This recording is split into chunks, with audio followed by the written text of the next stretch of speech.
नमस्कार, times of Swaraj के खास कार्यक्रम बड़ी बहस में आप सबों का स्वागत है। मैं हूं संतोष सिंह और आज हम बड़ी बहस पर चर्चा करने जा रहे हैं कि प्रशांत किशोर हाल ही में पटना में युवाओं का को लेकर एक सम्मेलन बुलाया था, जन सुराज से जुड़िए अभियान के तहत। हालांकि चर्चा में ये भी है कि हर इनको भी आमंत्रित किया गया था, उनके साथ एक खाने का कूपन भी लगाया हुआ था। कूपन की चर्चा कुछ ज्यादा ही हो रहा है। खैर, सवाल कूपन का नहीं है, सवाल ये है कि प्रशांत किशोर ने जिस अभियान की शुरुआत की युवाओं को जोड़कर, पहली बार उन्होंने प्रश्न पत्र लीक मामले पर हो या युवाओं के भविष्य को लेकर बहुत सारी सवालों को उन्होंने एड्रेस किया। लेकिन बड़ी बात यह है कि आखिरकार बिहार में इस तरीके का आंदोलन से जुड़े लोगों का प्रशांत किशोर को लेकर क्या ओपिनियन है, क्या सोचते हैं वो। पहले जितने आंदोलन में वो सक्रिय रहे हैं, उस दौरान प्रशांत किशोर की क्या भूमिका रही है। प्रशांत किशोर से भी कई ऐसे छात्र एक्टिविस्ट रहे हैं जिनकी मुलाकात हुई है, उनको लेकर बातचीत के दौरान प्रशांत किशोर को लेकर उनका क्या ओपिनियन है। क्योंकि ये सवाल हम लगातार इसलिए उठा रहे हैं कि जिस तरीके से प्रशांत किशोर कैंपेन कर रहे हैं, वो कैंपेन जता रहा है कि कुछ न कुछ ऐसे बाहरी तत्व हैं जो बिहार के डेमोक्रेटिक नॉर्म्स को अपने तरीके से घुमाने की कोशिश में लगे हुए हैं। उसमें कॉर्पोरेट के लोग भी हैं। चिराग के सहारे जो चीजें साधने की कोशिश 2020 में हुई थी, कमोबेश उसी तरीके की चीजें दिख रही है। तो इसी तरीके से हम चाहेंगे कि एक ऐसे छात्र नेता से हम इस संदर्भ में बात करें जो लगातार प्रश्न पत्र लीक मामले को लेकर लड़ाई लड़ रहा है, और उस लड़ाई में प्रशांत किशोर की क्या भूमिका रही है या प्रशांत किशोर का क्या नजरिया रहा है। क्योंकि बिहार के युवाओं के सामने प्रश्न पत्र लीक एक बड़ा मामला है। ये अलग बात है कि पहली बार उन्होंने डोमिसाइल का मामला उठाया, जैसे ही छात्र सामने आए तो डोमिसाइल का मामला उन्होंने उठाया। तो चलिए सीधे हम छात्र नेता दिलीप से जुड़ते हैं। दिलीप, स्वागत है आपका खास जी। बहुत बहुत धन्यवाद सर। दिलीप, प्रशांत किशोर हाल ही में पटना में युवाओं से उन्होंने मुलाकात किया, छात्रों से मुलाकात की, बहुत सारी बातें की उन्होंने। क्या आप उनकी बातों से, उनके कार्यक्रम से और जो उनकी शैली है, उस शैली से क्या आपको लगता है कि बिहार में बदलाव की उम्मीद जगी है? देखिए सर, सबसे पहले तो मैं ये कहना चाहूंगा कि किसी भी नागरिक को यह अधिकार है कि वो अपना संगठन बना सके, वो चुनाव लड़ सके, अपने संगठन का विस्तार करे, वो उसमें कोई गलत नहीं है। लेकिन जिस तरह का युवाओं की बात हो रही है, युवाओं, मैं लुभाने शब्द का प्रयोग कर रहा हूँ कि युवाओं को लुभाने का जिस तरह से प्रयास कुछ लोगों के द्वारा किया जा रहा है, तो सबसे पहले तो मैं सवाल करना चाहूंगा कि ये लोग, चाहे कोई भी हो, तेजस्वी यादव जी ने 2020 में चुनाव में पहली बार युवाओं की बात की। उससे पहले आरजेडी का देख लीजिए, किसी भी चुनाव में युवाओं से, शिक्षा से संबंधित कोई बात नहीं होती थी। लेकिन ये सवाल तो उठना वाजिब है ना कि आखिर ये लोग अब युवाओं की बात क्यों कर रहे हैं? क्या इनके नियत में कोई खोट है या सिर्फ या कि युवाओं के लिए सच में ये सोचते हैं? ये सवाल तो उठना एकदम वाजिब है सर ना। और मेरे जैसे लोग तो उठाएंगे ही सवाल, क्योंकि जब संघर्ष करने की बारी आती है, सड़क पे युवाओं के लिए लड़ने की बात आती है, छात्रों के लिए सड़क पे डंडे खाने की बात आती है, सत्ता से और पुलिस से भिड़ने की बात आती है, तो उस समय तो कोई नेता नजर नहीं आते हैं, उस समय तो एक बयान तक नहीं आता है। लेकिन जब चुनाव का समय आता है तो फिर युवाओं की बात सामने ये लोग ला देते हैं। अभी तिरहुत स्नातक विधान परिषद का चुनाव होने वाला है, तो अभी युवाओं की बात होने लगी है। इससे पहले 2020 में आप देखिए, जब हम लोग फरवरी मार्च में 5-6 आंदोलन किए बड़ा पटना की सड़कों पर, कई बार लाठीचार्ज, आंसू गैस के गोले दागे गए, जेल तक भेजा गया 10-15 स्टूडेंट्स को, हमारे ऊपर भी लाठियां चली। उस समय आरजेडी ने देखा कि बहुत बड़ा मुद्दा स्टूडेंट्स का है, पेपर लीक और डोमिसाइल का भी मुद्दा हम लोग उस समय से उठा रहे हैं। ऐसा नहीं कि आज पहली बार हो रहा है, उस समय भी डोमिसाइल का मुद्दा उठा रहे थे। तो तेजस्वी यादव जी ने हमारे उन सभी मुद्दों को लेकर 2020 का चुनाव लड़ा और उनको फायदा भी हुआ, क्योंकि कोई और पार्टी इस मुद्दे को नहीं उठा रही थी। तो इसलिए युवाओं ने भरोसा कर लिया तेजस्वी यादव जी पर। लेकिन जब 17 महीने वो सरकार में रहे, तो उस जिस मुद्दे पे वो चुनाव लड़े युवाओं के मुद्दों के लिए, उसमें से किसी भी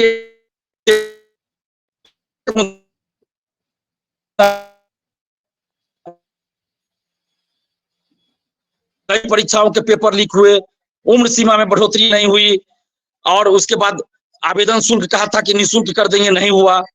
आने जाने एग्जाम में जो खर्च होगा आने जाने में अभ्यर्थियों को वो सरकार देगी, नहीं दिया गया। और भी बहुत सारा मुद्दा, युवाओं का कोई भी मुद्दा पूरा नहीं हुआ। उसी तरह अभी जब प्रशांत किशोर जी का ये युवा संवाद कार्यक्रम हुआ 4 तारीख को, 4 अगस्त, उससे हम 5-7 दिन पहले, 7 दिन 8 दिन पहले हमने डोमिसाइल का मुद्दा उठाया था। प्रशांत किशोर जी का जिस दिन युवा संवाद कार्यक्रम था 4 अगस्त को, उससे हमने 1 सप्ताह लगभग पहले या 5 दिन पहले ही हमने फेसबुक, ट्विटर, यूट्यूब सब जगह ये लिखा भी था, पोस्ट किया था कि डोमिसाइल, पेपर लीक, पारदर्शिता एवं युवाओं से संबंधित सभी मुद्दों को लेकर बिहार में एक बड़े छात्र आंदोलन की जरूरत है। युवाओं को एकजुट होने की जरूरत है, और युवा हमारा साथ देंगे तो हम बिहार में हर जिले आंदोलन करेंगे, पटना में भी आंदोलन करें। अभी भी मेरा वो पोस्ट है, उसको तो हम नहीं चेंज कर सकते, अभी भी लिखा हुआ है। और उसके बाद जब युवा संवाद कार्यक्रम इनका हुआ है, ठीक है, धन्यवाद देते हैं, चलिए कम से कम युवाओं के लिए संवाद कार्यक्रम कर रहे हैं। लेकिन जब युवा संवाद कार्यक्रम है तो कितने युवाओं को उसमें मौका मिला अपनी बात रखने का, जरा ये भी देखना चाहिए कि कितने युवाओं को आपने मौका दिया उसमें अपनी बात रखने का, और कितने संघर्षशील युवाओं को, छात्रों को, जो जमीन पे लड़ रहे हैं, संघर्ष कर रहे हैं, या फिर जो उस सम्मेलन में आए थे संवाद कार्यक्रम में, उसमें से कितने युवाओं ने अपनी बात रखी। और उसमें उन्होंने पेपर लीक का भी मुद्दा उठाया, डोमिसाइल का भी मुद्दा उठाया। लेकिन हमारा सवाल है कि क्या ये पहली बार हुआ है कि किसी नेता ने डोमिसाइल का मुद्दा, पेपर लीक का उठाया है? इससे पहले भी तेजस्वी यादव जी विपक्ष में थे तो डोमिसाइल का मुद्दा उठा रहे थे, पेपर लीक का मुद्दा उठा रहे थे। ये आपको अभी जो उप मुख्यमंत्री है दोनों, सम्राट चौधरी जी, विजय सिन्हा जी, ये भी जब विपक्ष में थे 24 जनवरी तक विपक्ष में थे, तो ये भी डोमिसाइल का मुद्दा उठा रहे थे कि वोट दे बिहारी या नौकरी पाए बाहरी, ये नहीं चलेगा, कह रहे थे विजय सिन्हा जी। उनका वीडियो भी है। सम्राट चौधरी भी लड़ रहे थे, पिछले साल तो डोमिसाइल पे आंदोलन तक किए थे ये लोग। बीजेपी ने आंदोलन किया 13 जुलाई को। नहीं, मतलब सत्ता के लेकिन सत्ता, और जैसे ही सत्ता में आते हैं चीजें बिल्कुल बिल्कुल, कहाँ डोमिसाइल पे बोल रहे हैं, कहाँ पेपर है कि युवाओं को, छात्र युवाओं को, बिहार के छात्र युवाओं को किसी भी ललच में नहीं पड़ना चाहिए, किसी भी संगठन से, किसी भी पार्टी से भी नहीं जुड़ना चाहिए, तटस्थ रहना चाहिए, वेट एंड वॉच की स्थिति में रहना चाहिए। क्योंकि अभी किसी पे भरोसा हम कैसे करें? तेजस्वी यादव जी ने कहा था हम डोमिसाइल लाएंगे, कहाँ लाए? सम्राट चौधरी, विजय सिन्हा जी कहे डोमिसाइल लागू होना चाहिए, नहीं हुआ। तो अभी प्रशांत किशोर जी जब ये बात कर रहे हैं तो हम भरोसा कैसे करें? कैसे भरोसा करें? ये दिलीप कुमार सामने है, जिसपे कई बार पेपर लीक के खिलाफ आंदोलन करने पर लाठियां चली, जेल भेजा गया।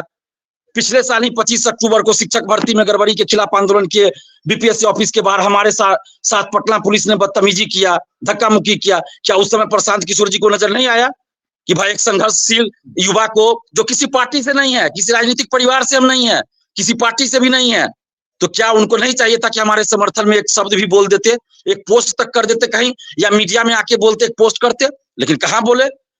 तो इसी से संदेह खड़ा होता है कि जब दिलीप कुमार किसी पार्टी से नहीं है, या दिलीप कुमार जैसे लोग, जो और भी लोग होंगे जो लड़ रहे हैं, जो किसी पार्टी से नहीं है, तो उनके बारे में आपको बोलने में शर्म क्यों आती है आप लोगों को? चाहे तेजस्वी यादव जी हो, प्रशांत किशोर जी हो, कोई भी नेता हो, हम ये कहना चाहिए, इसका मतलब आपके नियत में खोट नजर आ रहा है कि आप चाहते हैं कि जो लोग भी सोशल साइट पे या जमीन पर संघर्ष कर रहा है तो उसके चेहरे का इस्तेमाल कर ले।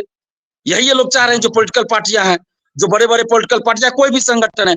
हम सीधा सवाल कर रहे हैं कि जब आप चाहते हैं युवाओं के लिए सही में काम हो, युवाओं के हित में सही में सोचते हैं, तो जब पेपर लीक होता है, दिलीप कुमार खुलेआम बड़े बड़े नेता का, शिक्षक का नाम लेता है, कोई सुरक्षा हमारे पास नहीं है, हम कोई किसी राजनीतिक परिवार से नहीं है, किसी बिजनेसमैन का बेटा नहीं है, किसान परिवार से है, साधारण परिवार से है, बड़े बड़े शिक्षक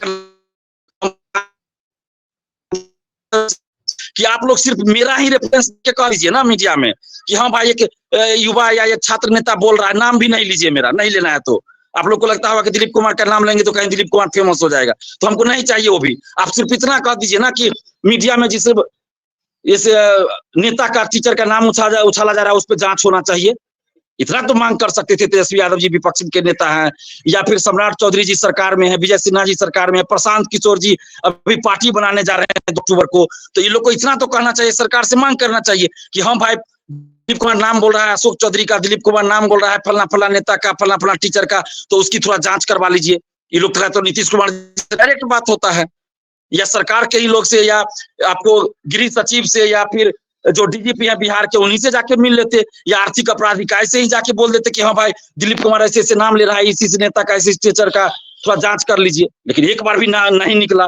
तेजस्वी यादव जी बोल रहे थे कि पेपर लीक में TRE-3 में एक नेता शामिल है, बुझो तो जाने। नाम लेने में शर्म आ रहा था इनको, या डर हो रहा था? किस बात का डर? इनके पास तो पूरा सुरक्षा है, दिलीप कुमार के पास कोई सुरक्षा नहीं है। फिर भी हमने अशोक चौधरी का नाम लिया, खान सर का नाम लिया, और भी एक टीचर का नाम लिया जिसपे हमको संदेह, हमने नाम लिया, सरकार जांच कराए। तो क्या प्रशांत किशोर जी को नहीं चाहिए था? युवा संवाद कार्यक्रम किए, इसी में बोल देते उस सब का नाम कि हाँ भाई इस सब पे जांच होना चाहिए, मीडिया में ये सब का नाम आ रहा है, कुछ छात्र नेता बोल रहे हैं, इसे ही करके बोल देते। हमारा नाम आप नहीं लेते, नहीं लेना है तो।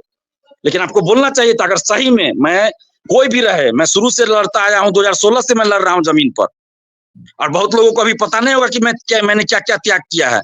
एक टीचर कल बोल रहे थे कि जो जिंदगी में कोई परीक्षा पास नहीं किया वो बोल रहा है छात्र हित के लिए हम लड़ रहे हैं, कटप कटप का खेल टीचर लोग खेल रहा है। तो छात्र नेता बनने के लिए कोई परीक्षा पास करना होता है क्या? प्रधानमंत्री जी कौन परीक्षा पास कर, नीतीश कुमार जी कौन परीक्षा पास करके आए, तेजस्वी जी परीक्षा की है, प्रशांत किशोर जी कौन परीक्षा पास किए हैं? लेकिन जो ये टीचर लोग पढ़ा रहे हैं ये कौन परीक्षा पास किए हैं? कि बीपीएससी का, यूपीएससी का जो चला रहे हैं कोचिंग, तो ये कौन सा परीक्षा पास किए हैं? यूपीएससी का पीटी भी कभी, बीपीएससी का पीटी भी नहीं दिए हैं। तो ऐसे ऐसे लोग बहुत है समाज में, टीचर भी हैं, कुछ नेता है, कुछ संगठन जो युवाओं को बरगला रहे हैं। मैं सीधा सीधा कह रहा हूं कि ये युवाओं की बात उस समय काहे नहीं करते हैं जब युवा सड़क पे होते हैं, मार खाते हैं, लाठी खाते हैं, उस समय इन लोग का कहाँ चला जाता? क्यों नहीं मीडिया में ही प्रेस कॉन्फ्रेंस करके, क्यों नहीं? दिलीप, क्या लगता है जी कि जी जो प्रशांत का अभियान है, उस अभियान को क्यों ये मान रहे हो कि ये यूथ के साथ छलावा है, कमिटमेंट नहीं है प्रशांत किशोर का? इतनी बड़ी बड़ी बात वो करता है, इतना बड़ा बड़ा सम्मेलन कर रहा है, ये तुम्हारे दिमाग में क्यों ये आ रहा है? ये बात देखिए, हम क्योंकि अभी प्रशांत किशोर जी के टीम में क्या है, इनके संगठन में हर कोई मतलब चोर चोटा जो भी है, लुटेरा भी जुट रहा है, और सबको जोड़ा जा रहा है। तो फिर अंतर क्या रहा आरजेडी, बीजेपी, जदयू या और जो पार्टी है उसमें, और फिर प्रशांत किशोर जी के पार्टी में क्या अंतर रह जाएगा? जब आप भी जो उपेक्षित महसूस कर रहा है अन्य पार्टियों में, चाहे वो सेटिंग में रहे, पेपर लीक में रहे, धांधली सेटिंग में रहे, या भ्रष्टाचार में संलिप्त रहे, हर कोई जुड़ रहा है, तो फिर अंतर क्या रहेगा? यहाँ पे आप कह रहे हैं कि कोई नौकरी छोड़ के आईपीएस आ रहा है तो उसका आप नाम ले रहे हैं, वाहवाही कर रहे हैं, लेकिन यहाँ पे जो जमीन पे लड़ रहा है 10 साल से, जो जेल जा रहा है, उसका नाम लेने में आपको क्यों हिचक हो रहा है भाई? उसका नाम लेने में क्यों हिचक रहा है? या फिर उसको जब जेल भेजा जा रहा है, पुलिस उसके साथ बदतमीजी करती है पटना में, पटना की सड़क पे वो लाठी खा रहा है, जेल जा रहा है, उस समय आप उसके बचाव में, या छोड़ दीजिए बचाव नहीं कीजिए, कम से कम आप छात्रों के पक्ष में क्यों नहीं बोलते हैं? अभी तो हो सकता है इसके चलते ये मुद्दा उठ रहा हो, इसके चलते भी युवाओं का संवाद सम्मेलन हो सकता है ना हुआ हो, और युवाओं को जोड़ने का चल रहा हो। इससे पहले हर पार्टी ने प्रयास किया, ऐसा नहीं कि प्रशांत किशोर जी पहली बार कर रहे हैं। इससे पहले आरजेडी, जदयू, छात्र समागम जदयू ने किया था, नीतीश कुमार जी ने कृष्ण मेमोरियल हॉल में, बीजेपी ने भी किया है, आरजेडी ने भी किया, सब पार्टी करता है अपने अपने स्तर से। प्रशांत किशोर जी जब आए थे तो एक नया मतलब थॉट लेकर आए थे कि हम और पार्टियों से अलग चीज करने जा रहे हैं, लेकिन अभी बोल रहे हैं कि ईबीसी को 75 को सीट देंगे। तो फिर आरजेडी और प्रशांत किशोर जी के संगठन में क्या अंतर? आरजेडी भी तो जाति के आधार पे कहता है कि हम टिकट देंगे, जदयू भी बोलता है टिकट देंगे, बीजेपी बोलता है कि भाई हम इतना इस जाति को देंगे, इतना इस जाति, सब पार्टी बोल रहा है। तो आप तो आए थे एक अलग तरह का मुहिम लेकर, तो फिर यहाँ जाति की बात कहाँ आ गई कि ईबीसी को इतना देंगे? कुछ दिन पहले ये चर्चा चल रही थी कि दलित को बनाएंगे पार्टी का अध्यक्ष, तो ये कौन सा फिर आ गया भाई? फिर तो आप जाति पे ही आ गए। आप जो पार्टी बना रहे हैं, आपके पार्टी का मुख्यमंत्री का चेहरा कौन होगा? ये भी तो होना चाहिए ना कि मुख्यमंत्री का चेहरा आपका कौन होगा, कि ऐसे संगठन में लोग जुड़ता जाए, पता चले बाद में कहीं आप भी औरों की तरह पैसे वाला को टिकट देते, जो 30 लाख 40 लाख रुपया दे, 1 करोड़ रुपया दे, उसको आप टिकट दे दे। ये कैसे भरोसा हम लोग करें कि संघर्षशील लोगों को ही आप टिकट दीजिएगा? ये कैसे भरोसा करें? अभी आप कह रहे हैं कि टिकट देंगे, ईमानदार लोग को टिकट देंगे, लेकिन ये भरोसा कैसे करें? आप तो अभी संघर्षशील जो युवा ईमानदार है उसका तो नाम लेने में हिचक रहे हैं, उसके बारे में तो मीडिया में नहीं बोल रहे हैं। या फिर अगर वो जेल जा रहा है, उस पर लाठियां बरस रही है सड़क पे, तो आप तो एक शब्द नहीं बोल रहे हैं कि हाँ गलत हो रहा है।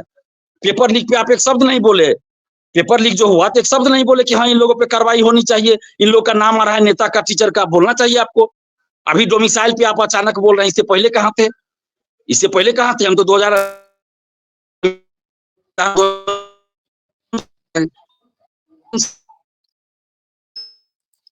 चलिए दिलीप,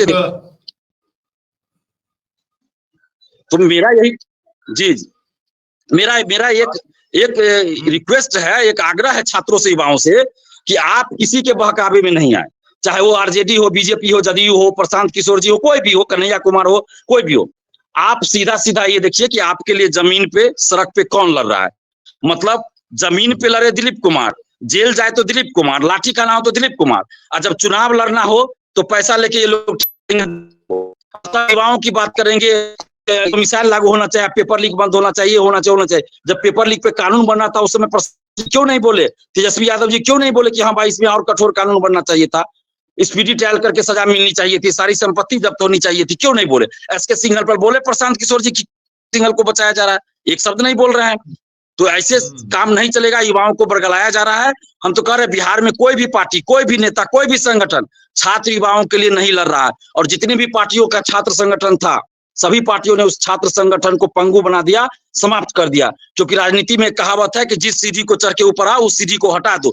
तो लालू जी, नीतीश जी छात्र आंदोलन की उपज है, रविशंकर प्रसाद जी, रामविलास पासवान जी, सुशील मोदी जी, ये सभी तो छात्र आंदोलन की उपज रहे हैं। तो ये लोग नहीं चाहते हैं कि कोई छात्र नेता उभर के आवे। और सुप्रीम कोर्ट के उस समय चीफ जस्टिस थे एन वी रमन्ना जी, उनको कहना पड़ा 2021 में कि वर्षों से छात्रों के बीच से कोई नेता उभर कर नहीं आया।